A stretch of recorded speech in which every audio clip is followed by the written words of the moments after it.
তাহলে high aspirants বন্ধুরা, কেমন আছো তোমরা সকলে? আমি নিজেও একজন অ্যাসপিরেন্ট। আমি ফিজিক্স আর ম্যাথটা পড়াই, সেই জন্য আমি ডব্লিউবিসিএস মেন্সে রেশিও অ্যান্ড প্রপোর্শন এটা থেকে যে কোশ্চেন এসছে তার থেকে 3-4টে কোশ্চেন আমি তোমাদের সমাধান করাবো। তাহলে দেখো, এটা WBCS mains 2023 ratio and proportion থেকে এসছে। যেহেতু রেশিও অ্যান্ড প্রপোর্শনটা আমি একটু শুরু করেছিলাম, সেজন্য এটা থেকে এই কোশ্চেনটা আজকে করাবো। দেখো, আর মোট 3-4টে কোশ্চেন করাবো। If the ratio between 8 and 11 is same as the ratio of 2x minus y, 2x plus 2y, find the value of 7x by 9y। এখানে কি বলেছে? দুটো রেশিও বলেছে। একটা হচ্ছে 2x minus y by x plus 2y equal to 8 by 11, এটাই বলেছে। 8 and 11 is same as the ratio of 2x minus y, 2x plus 2y। মানে যেহেতু এটা বলেছে 8 and 11 is same as the ratio of 2x minus y, 2x plus y, তাহলে আমরা ওটা লিখতেই পারি 2x minus y, 2x plus by x plus 2y equal to 8 by 11। তাহলে এটা থেকে আমরা এটাই লিখতে পারি 2x minus y by x plus 2y equal to 8 by 11। তাহলে এটাকে যদি আমরা বজ্রগুণন করি কি হবে? 22x minus 11y equal to 8x plus 16y। তাহলে 22x minus y 14x, এটা ওইদিকে গেলে হবে 27y। তাহলে এটাকে 14x কে আমরা ভেঙে এরকম ভাবে লিখতেই পারি 2 into 7x।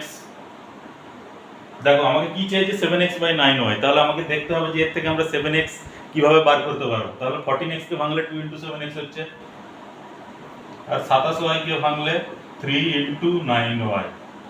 তাহলে এটা লিখলাম 2 into 7x equal to 3 into 9y। তাহলে এখান থেকে 7x by 9y equal to কত আসবে? 3 by 2। ব্যাস, এটাই অ্যান্সার। এটা তাহলে ফাইন্ড দ্য ভ্যালু। তাহলে 7x by 9y এর ভ্যালু বেরিয়ে গেল 3 by 2, এটাই অ্যান্সার। তাহলে অতএব 7x by 9y equal to 3 by 2, এটাই হচ্ছে অ্যান্সার।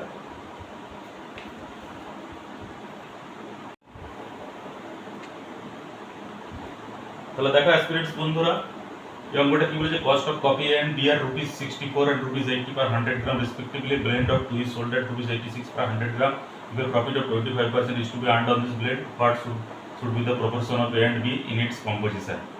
মানে এই অঙ্কটা দেখো, অঙ্ক আমাদেরকে লাইন ধরে ধরে বুঝতে হবে, তাহলে কিন্তু অঙ্কটা নিখুঁতভাবে করতে আমরা পারবো, তা না হলে পারবো না। তাহলে দেখো কি বলেছে? Cost of copy A and B are ₹64 and ₹80 per 100 gram respectively. মানে এটা আমাকে বুঝতে হবে এটা আমাকে কি বলেছে লাইনটার মধ্যে। মানে কপি এ এর কস্ট কত? কপি এর 100 গ্রামের দাম 64 টাকা, আর কপি বি 100 গ্রামের দাম 80 টাকা। তাহলে এই ব্লেন্ড অফ টু ইসেল, মানে দুটোকে যদি মিশিয়ে দেওয়া হয় তাহলে 100 গ্রামের দাম হয় 86 টাকা। তাহলে আমি প্রথমে লিখে নিচ্ছি cost of coffee A equal to ₹64, এটা হচ্ছে 64 রুপিস, এটা হচ্ছে 100 গ্রামের দাম। Cost of coffee B equal to 80 rupees, এটা হচ্ছে 100 টাকা 100 গ্রামের দাম। তারপরে দুটোকে যদি মিশ্রণ করা হয় এ প্লাস বি, মানে দুটোকে যদি মিশ্রণ করা হয় তাহলে এটাও বোঝানোর জন্য লিখে দিলাম 86 টাকা, এটাও 100 গ্রামের দাম। তাহলে কি বলেছে? If a profit of 25% is to be earned on this blend, মানে এই মিশ্রণের উপর যদি 25% লাভ হয়, 25% প্রফিট হয়, তাহলে এ এন্ড বি এর প্রপোর্শন কত সেটা আমাকে বার করতে হবে। মানে এই মিশ্রণের উপর, মানে এই এ এর উপরে যদি এর যে কস্ট প্রাইস আছে তার উপর যদি আবার 25% লাভ হয়, আর বি এর উপর যে কস্ট প্রাইস আছে তার উপরে যদি আবার 25%, ওটা দুটোর উপর 25% লাভ হলে তার সেলিং প্রাইস কত হবে সেই দুটো আমাদেরকে বার করতে হবে। তাহলে দেখো, তাহলে cost of coffee A equal to ₹64, তাহলে সেল প্রাইস কত হচ্ছে? Sell price equal to 64 into 125/100। যেহেতু 100 টাকা প্রফিট হচ্ছে ওই জন্য 125/100, যদি যেহেতু 25% লাভ হচ্ছে তাই এটা 125/100 হচ্ছে। যদি 25% ক্ষতি হতো তাহলে এটা কত হতো? 75 হতো। তাহলে দেখো 25 5 125, 25 4 100, তাহলে এটা হচ্ছে 80 টাকা। তারপর আসছে cost of coffee B equal to ₹80। 80 টাকার উপরে যদি 25% লাভ হয় তাহলে কত হবে 80 ইন্টু 125/100। তাহলে এটা কেটে গেল, 2 4 8, 2 5 10, 25 4 100, তাহলে এটা 100 টাকা হচ্ছে। তাহলে এটা আমরা বুঝতে পারলাম যে 25% লাভ হলে সেলিং প্রাইস হবে যে 64 টাকার উপরে সেটা হবে 80 টাকা, আর 80 টাকার উপর সেটা হবে 100 টাকা। কিন্তু আমাদেরকে এটা বলেনি, আমাদেরকে বলেছে এদিকে যদি 86 টাকায় যদি 100 গ্রাম যদি মিশ্রিত করার পর যদি 86 টাকায় কেনা হয় তাহলে এ অ্যান্ড বি এর কম্পোজিশন এর প্রপোর্শনটা কত হবে। তাহলে দেখো এটা যেহেতু 86 টাকা বলেছে, তাহলে 86-র সাথে 80 আর 100 কি সম্পর্ক আছে সেটা আমাদেরকে দেখতে হবে। সেটাই হবে কি না এ অ্যান্ড বি এর প্রপোর্শন। তাহলে এটা হচ্ছে 80, তাহলে 80-র সঙ্গে 6 যোগ করলে 86 হয়, 100 থেকে 14 বাদ দিলে কত হয় না 86, তাহলে 14, তাহলে প্রপোর্শনটা হবে 7:3, 2 7 14, 2 3 6, ব্যাস এটাই অ্যান্সার। তাহলে দেখো অ্যাসপিরেন্টস, আজকে অঙ্কটা কি আছে, a peon has a salary of ₹1000 per month and a carpenter earns ₹30 per day but he is idle for 65 days in the year. The ratio of their income is, মানে এটা কি বলেছে, এটা আমাকে দুজনের ইনকামের রেশিও বার করতে বলেছে। তাহলে দুজনের ইনকামের রেশিওকে আমরা দিন মাস বছরের হিসাবে বার করে নেব। তাহলে দেখো প্রথমে আমাকে পার্থক্যটা দেখতে হবে যে এ বছরে কদিন কাজ করে, এ কদিন কাজ করে। তাহলে কি বলেছে, peon has a salary of ₹1000 per month, মানে একটা পিয়ন সে মাস গেলে 1000 টাকা পায়। কিন্তু এ কি বলেছে, এ হচ্ছে দিনে, এটা কি বলেছে দিনে, দিনে 30 টাকা করে পায়, মানে একদিনের কাজে 30 টাকা পায়।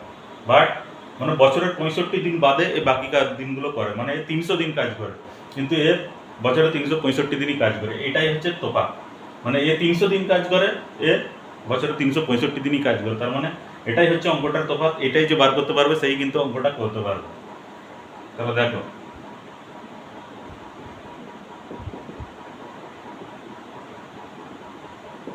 ইয়ারলি ইনকাম অফ পিয়ন কত হচ্ছে 1000 ইন্টু 12, তাহলে এটা ইকুয়াল টু 12,000, আর yearly income of carpenter equal to কত হচ্ছে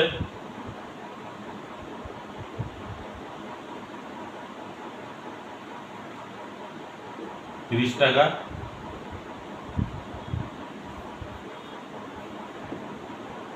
তাহলে 30 ইন্টু 300 ইকুয়াল টু এক, তাহলে বছরে হচ্ছে 900 না 9000, এক হচ্ছে বছরে 900, এক হচ্ছে 12,000, এই 12,000 এ 9,000। তাহলে এই দুজনের রেশিও কত হবে, দ্য রেশিও, তাহলে দ্য রেশিও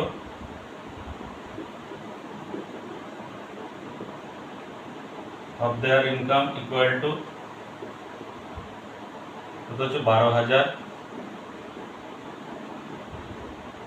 ইস্টু 9,000, তাহলে 12:9, তাহলে 3 দিয়ে কাটলে 3 4 12, 3 3 কেন, তাহলে 4:3। এটাই হচ্ছে এদের ইনকামের রেশিও। তাহলে এটাই অ্যান্সার।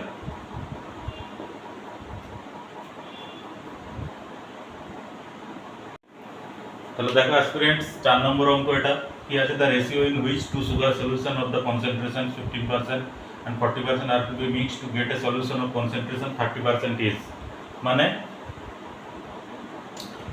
কি বলতে চাইছে এটা, মানে the ratio in which two sugar solution of the concentration 15% and 40% are to be mixed to get a solution of concentration 30% is, মানে 15% and 40% কে কিভাবে, মানে কোন অনুপাতে মেশালে এই 30% মিক্সচারটা তৈরি হবে সেটা আমাকে বার করতে হবে। এটা খুবই সহজ, দেখো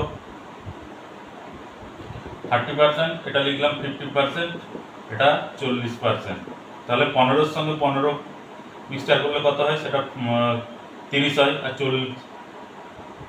40-এর থেকে 10 বাদ দিলে 30 হয়।